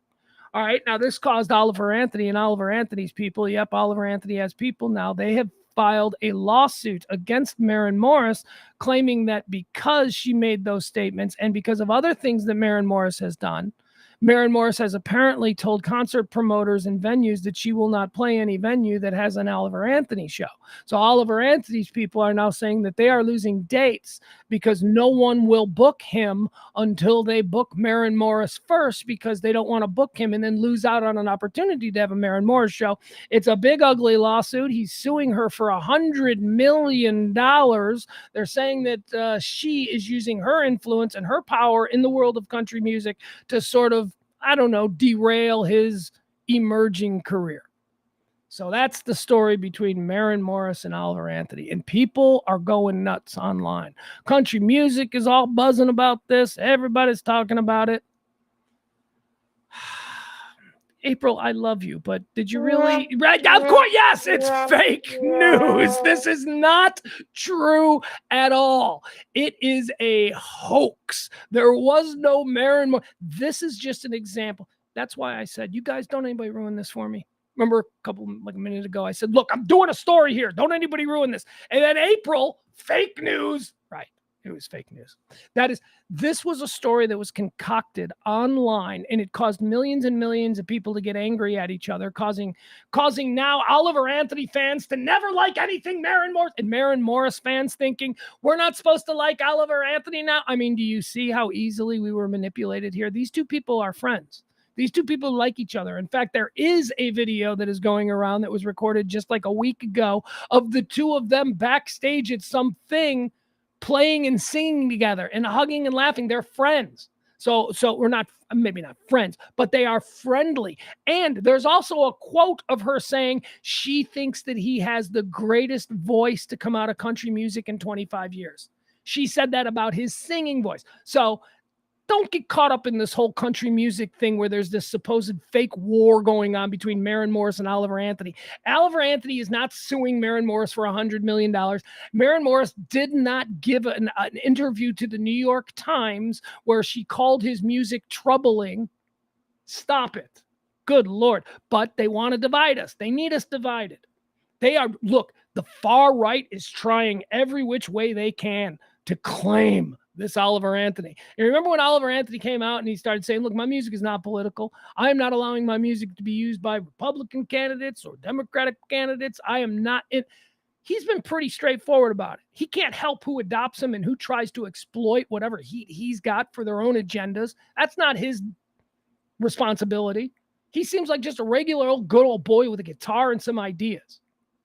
But we need him. We need there to be a separation. So what do? They concoct this phony story about somebody who is well known to be a lefty in country music, Maren Morris, and somebody who they want to be the flag bearer for the right. Whatever. It's stupid. It's a fake story. It's not real.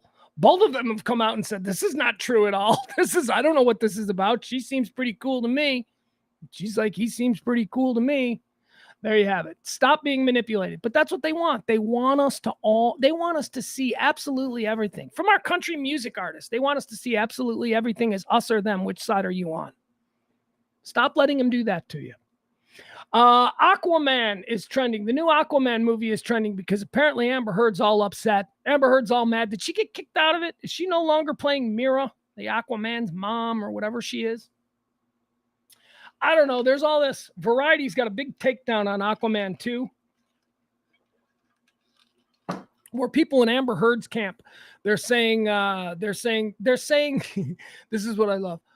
They're saying that Jason Momoa would show up drunk, that he was mean to Amber Heard, and that Jason Momoa began dressing like Johnny Depp in an attempt to taunt Amber Heard on the set of Aquaman 2. Okay, couple of things. One, absolutely nobody in the history of modern Hollywood who has ever gone public with an opinion on Jason Momoa has described him as anything other than, that's a cool guy. Everybody seems to like Jason Momoa.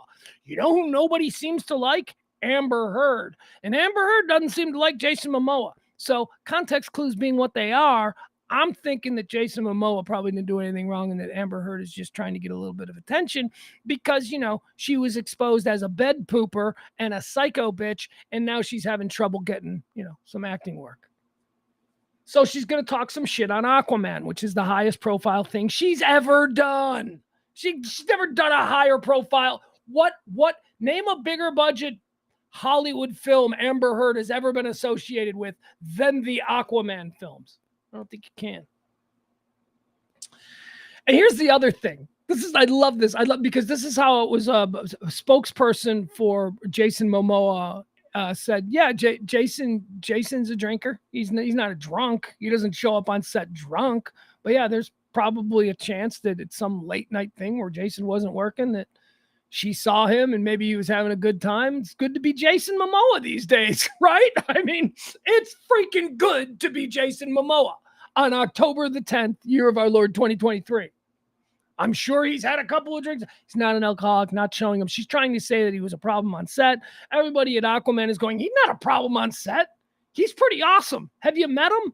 Now, here's what I like. The response to the charge that Jason Momoa intentionally was dressing like Johnny Depp in order to psychologically taunt Amber Heard. Now, that's funny. That's funny because I've been looking at Jason Momoa for years going, why is he dressed like a pirate? Jason Momoa has been dressing like a Caribbean pirate for years. He's not imitating Johnny Depp. That's Jason Momoa's look. That's Jason Momoa's whole vibe. He looks like a barbarian. He's Drago, for crying out loud. Johnny Depp wishes he looked as badass a barbarian as Jason Momoa does. That's absurd. And he's even, with all the piercings, he's trying to be Johnny Depp. No, that's been Jason Momoa for a long time. He's not trying to be Johnny Depp. That's how he dresses. Anyway, there you have it. Aquaman 2. Oh, Amber Heard didn't like the way she was treated. She's talking all kinds of shit on everybody. Here's a new study that's out today. I just want to mention this one as we run out of time here. Well, look at us. We're well over the 2 o'clock mark. New study says that LSD might possibly cure OCD. OCD.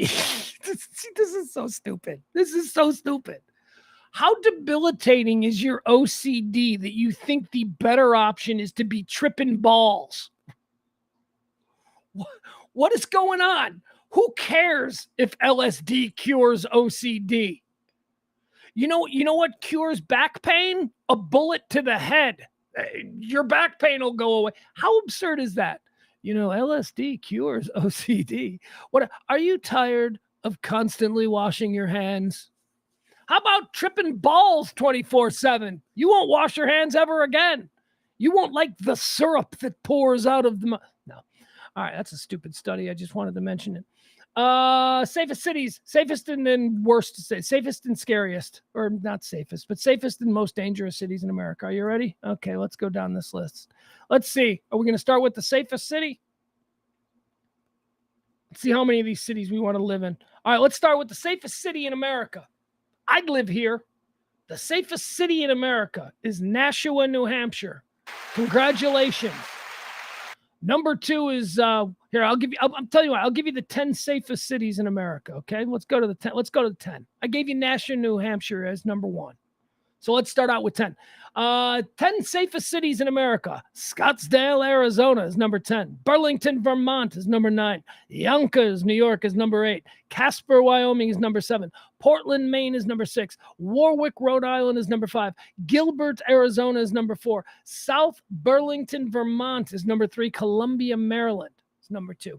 And of course, we know that Nashua, New Hampshire is number 1. All right, let's go all the way down. So let's find the least safe cities in America, shall we? Well, how many cities did they rate here? Because it would be the last one. Woo, there's a lot. All right, so let's go. 182. So I'll give you the bottom 10. Okay, so we'll go from 182 to 172. All right, so we'll start at 172. The 172nd least safe city in America, Chattanooga, Tennessee. Chattanooga, Tennessee. Apparently, Chattanooga, Tennessee, a lot of gang violence. Number 173, least safe cities in America. 173, Washington, D.C., our nation's capital, comes in at 173. Number 174, Los Angeles, California. The 174th least safe city in America by FBI crime statistics for year 2022. Los Angeles, 174. 175, Oklahoma City, Oklahoma. Oklahoma City is less safe than Los Angeles. Look at that. 176, Memphis, Tennessee. Memphis, Tennessee, less dangerous than or more dangerous than California, Los Angeles, California. Oakland, California comes in at 177. 178 is Detroit, Michigan. 179 is Baton Rouge, Louisiana. 180 least safe, the 180th least safe city in America, San Bernardino, California. 181, the 181st least safe city in America, Fort Lauderdale, Florida. And number one for the third year in a row, let's give it up for these kids. They really know how to keep it not safe. St. Louis, Missouri. St. Louis, Missouri is the least safe city in America, coming in at 182. All right, let's, like I said, there's a whole bunch of these. All right, so let's go up to the top and let's see who's the first Texas city, as we do this show here from North Texas. Who's the first Texas city that makes the list? So that would be the safest city in Texas. Coming in at number 11, the 11th safest city in America, Laredo, Texas. Laredo, Texas, number 11. Anything else? Any other Texas cities? For our friends in Illinois, the safest big city. By the way, these are big cities. These are called big cities, not suburbs and all that. The safest big city in Illinois, Aurora. No way. Wayne and Garth. Aurora comes in at number 1. It's the first Illinois city listed on the safe chart. All right, let's see. Where is Chicago and where is Dallas? Oh, Grand Prairie coming in at 36. Grand Prairie is the 36th safest big city in America. Okay, I'm at 40 now, and I'm seeing Lincoln, Nebraska. I'm seeing Omaha. I'm seeing Bridgeport, Connecticut. Irving, Texas comes in as the 56th safest city in America. Irving, Texas, 56. 63, North Las Vegas. Come on, give me more time. I'm trying to find Plano, Texas, ladies and gentlemen, where my son is growing up. Plano, Texas, his hometown, the 76th safest city in all of America. That's pretty good. It makes me feel good. I ain't seen Orland Park on here yet. Well, I guess Orland Park wouldn't be a big city. It wouldn't make the cutoff for a big city. I think you need more than 100. I think this is cities of more than 100,000 people. Arlington, Texas comes in at 85. Arlington, Texas is the 85th safest big city in America. Des Moines, Iowa comes in at number 90. A little something for Jeff Ballard. A little Des Moines, Iowa action. Des Moines, Iowa coming in at number 90, safest city in America. All right, I'm looking for Dallas and I'm looking for Chicago. Woo, here we go. Coming in at 109, the 109th safest city in America, 109. Fort Worth, Texas, ladies and gentlemen. Fort Worth, Texas comes in at 109. I tell you how much I love Fort Worth. God, I love Fort Worth. I would love to live in Fort Worth. Number 118, Garland, Illinois. Number 118, Garland, Illinois. Safest city in America. 118th safest city in America. Number 134, safest city in America. Corpus Christi, Texas.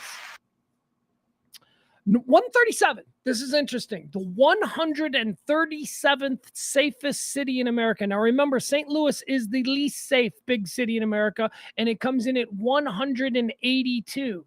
So 182 is the least safe big city in America. That is St. Louis. 137 is the biggest city in America, New York. New York comes in at 137.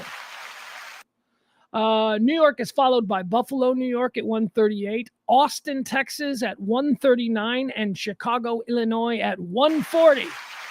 There's a nice little run for you. New York, Buffalo, New York, Austin, Texas, and Chicago, Illinois. That's 137, 138, 139, and 140.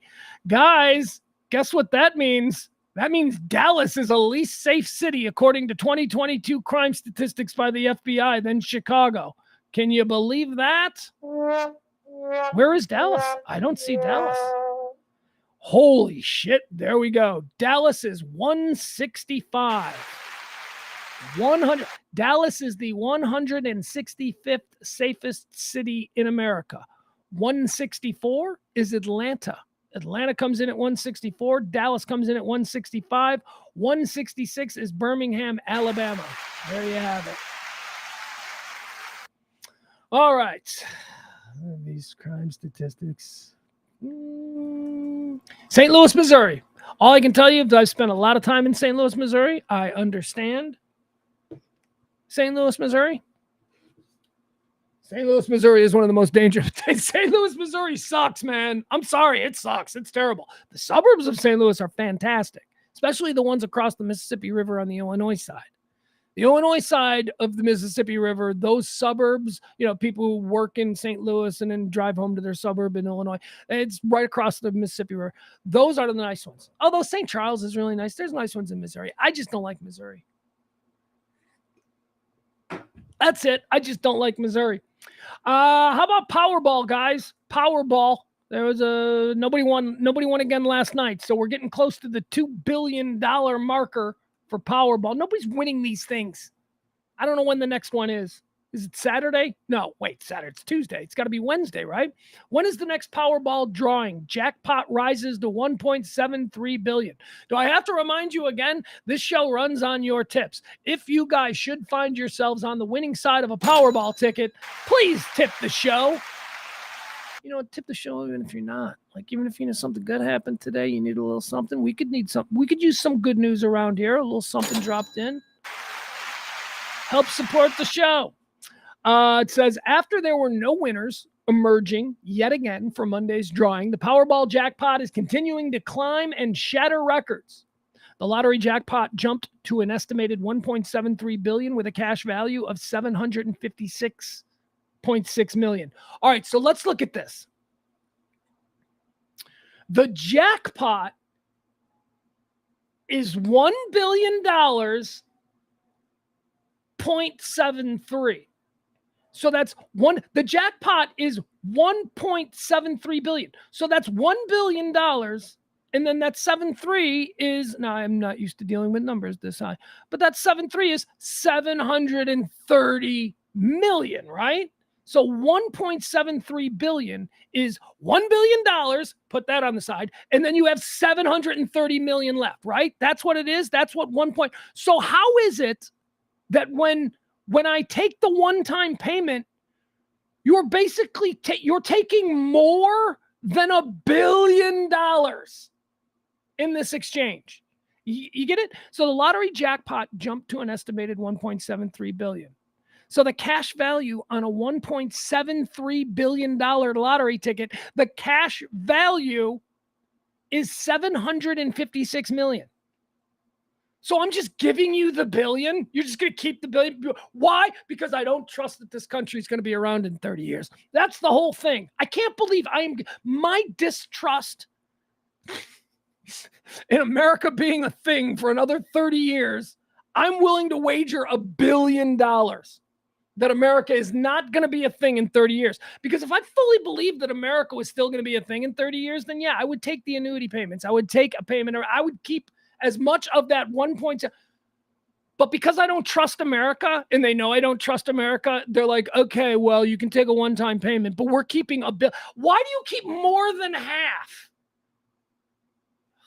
Look, I know we should all be so lucky as to have 756 million before taxes.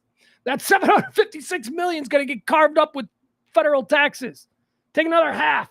You're lucky you're walking around with $300 million in your pocket. Try buy a pro football team with that. You can't. That's all a scam. The jackpot is currently the second largest prize in Powerball history. It still has a ways to go to become the largest jackpot ever. That was a $2 billion winning ticket sold in California last November. All right. Think of the show. Should any of you people be lucky enough to win that big ass? All right, that's it, folks. We're out of show. We are done. We're going to do a Radio Misfits show tonight, so come join us. Come check us out. Hold on. Where is that? 9 o'clock. Me and James Parker, Radio Misfits. It's just he and I. We talk about current events. We talk about the world. We talk about stuff that's going on. This is more informational. We do this every Monday through Friday at noon. This is the High Noon Show. This is topics. This is current events. There ain't nothing wrong with the rain. This is the wrong closing theme. Everything is screwed up today. There you go. There you go. This is the closing theme that we do here. Hi, Frank. April says it has to do with annuities and blah, blah, blah, blah, blah. April, I don't know what any of that means. All I know is that they are taking over $1 billion because I don't trust the government, which means that I have such little faith in the government of the United States that I'm willing to give up $1 billion. How easy would it be to just go, oh yeah, we're definitely going to be around in 30 years. America will be around in 30 years. I'll get my yearly payments. There's not going to be, I don't trust that. And because they know that I don't trust it, because they know that everything's been so screwed up, they're going to walk away with a cool $1 million for their troubles. My $1 million, $1 billion, $1 billion, $1 million. Look at me, I'm so cute. $1 million. The best is yet to come. So today we didn't have any executive producer because nobody has tipped recently. But so you want to change that? That'd be great. Tip the show. We'll get some executive producers here tomorrow. Drop a little something, like like I'm a pizza delivery guy.